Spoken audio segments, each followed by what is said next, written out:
现在一些叫得上名字的老牌子已经成假牌子，很多品牌商自己不生产，只给小作坊做贴牌，牌子看起来还是那个牌子，但质量已经完全没有保障。这就是俗称的卖吊牌，品牌商啥也不干，只等着按时收钱。赚钱真这么简单？背后的代价是什么？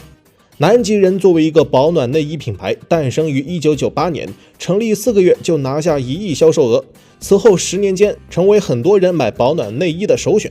但后来走上了赚快钱的路，这个品牌逐渐成烂货的代名词。最初，南极人专注于保暖内衣行业，有自己的工厂和生产线，自己生产自己管理，品控也做得很到位，过硬的产品质量也为这个品牌积累下不少忠实买家。不过呢，这一切都因为南极人老板的一个想法发生了彻底转变。当时市场上除了南极人之外还有很多小品牌甚至没品牌的保暖内衣。作为一个业内人士，南极人老板发现这些保暖内衣质量并不差，只是没有品牌，得不到消费者认可。于是呢，一个大胆的想法在南极人老板脑袋里诞生了。既然对方质量不差，就差品牌，那把自己的南极人品牌给他们用，岂不是一举两得？一方面自己卖品牌能收到钱，另一方面相当于扩大了自己的产能。有了第一次成功的尝试后，南极人老板在卖品牌的路上一发不可收拾，品牌越卖越多，管控越来越松，南极人的产品质量也不出意外的越来越差。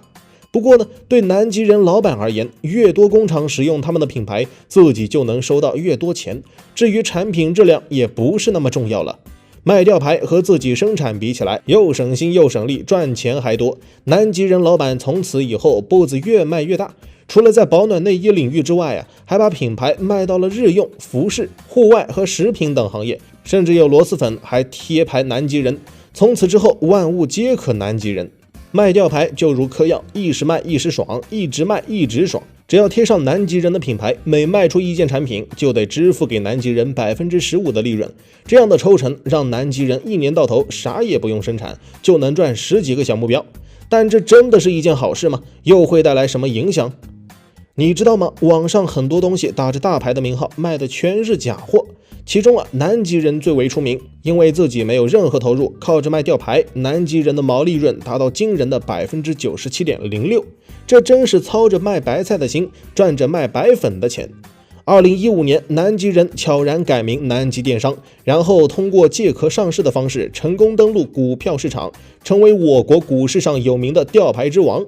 如此违背市场规律的发展模式，注定不能长久。2020年，南极人的营收达到顶峰后开始迅速滑落。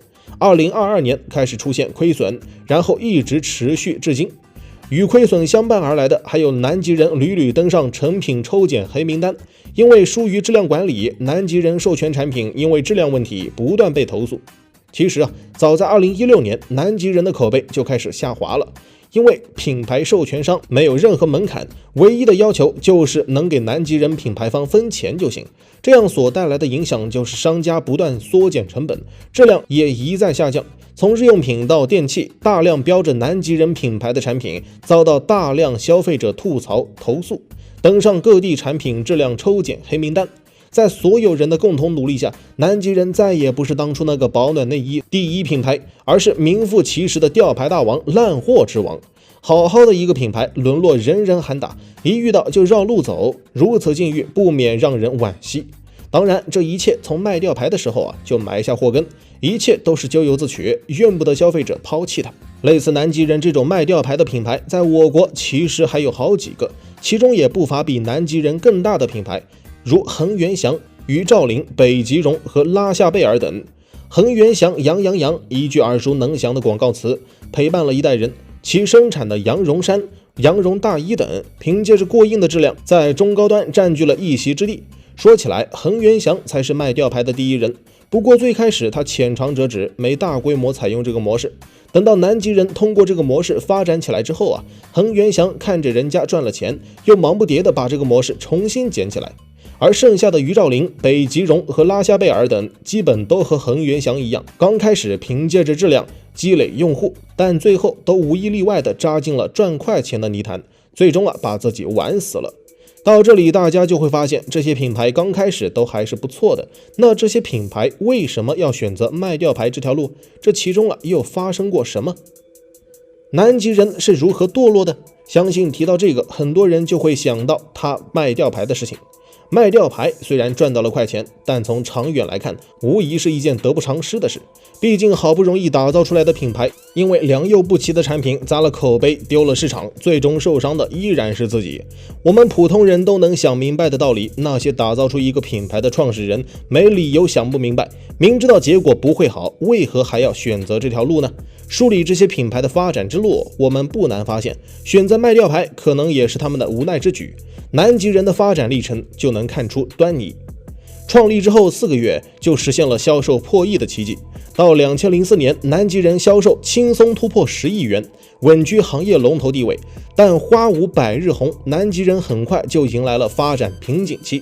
2008年，南极人销量大幅下降，大量工厂被迫关闭。经过市场调研发现，保暖内衣作为贴身且耐用的衣物，消费者更换频率不如外套那么高。再加上当时世界金融危机，两方面作用下形成了行业寒冬。南极人工厂停工，产品大量积压，原本红红火火的事业瞬间冷清下来。品牌创始人为了摆脱困境，开始谋求转型，摆脱以前那种重资产模式，只卖品牌不自己生产产品。砍掉了工厂之后，南极人几乎卸掉了所有负担，开启了稳赚不赔的赚钱新阶段。不过呢，有得必有失，赚钱轻松的同时，南极人的品牌口碑也在迅速下滑。其实，在各行各业之中卖吊牌的绝对不只是以上提到的这几个，电器甚至医药行业甚至也存在这种现象。无论选择何种策略，这都是老板自己的事。但作为一个品牌，完全不承担管控质量的责任，这就有点说不过去了。当大量质量低劣的产品涌向市场时，第一个受害的就是消费者。但上当之后这份伤害又会反噬品牌自身。创一个好口碑的品牌很难，但要毁掉一个品牌很简单。只要有一批不合格的产品推向市场，一个品牌基本就砸了。严把质量关，才能在激烈的市场竞争中无往而不胜。这是一个很简单的道理，但往往越简单的道理做起来越难。每天嗨科普，我是闪电哥，咱们下期见。